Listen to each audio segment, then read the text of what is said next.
So Harry and Meghan are the most sought after celebrities looking for a home. Who's repping them, and what does the fight look like to rep them? Well, it's interesting because a lot of different people, a lot of different sources are talking about looking at houses with them. Yeah. I think it's almost a free for all. And that's typically what happens when anybody big time comes into town. The competition is stiff, and everyone knows somebody who knows them, right? Okay. All I can say is, unfortunately, I'm not representing them. Oh. I might be a little too aggressive sales for them, but they're a little more laid back, a little low key. So someone's going to get a good sale, though. If you were showing them a home, what would you be showing them, and where do you think they should live? They're looking for a paparazzi-free house.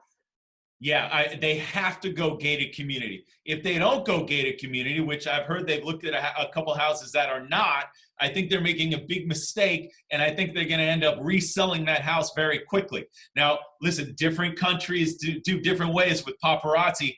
They have to be behind at least one gate to get into the community, and then another gate to get into the property. They Yeah. need big time protection, and there are some properties that also have double exits. Like if you go into Beverly Park, you have the exit up to Mulholland or the exit down to Beverly Hills. So that way you can really avoid the paparazzi. Do you think we could see a dip in the housing market or a housing crash like we had in 2008, or could it be worse? I don't think it's going to be worse. I think the biggest unknown right now are these people who are deferring their rent, which is great for people who can't afford it. The problem is what happens when they got to pay that back. That's kind of the unknown. That's a little scary. I think you're going to see a lot of properties hit the market, not because the sellers want to sell, but because they have to sell when we get out of this. It's an amazing time to be a buyer right now.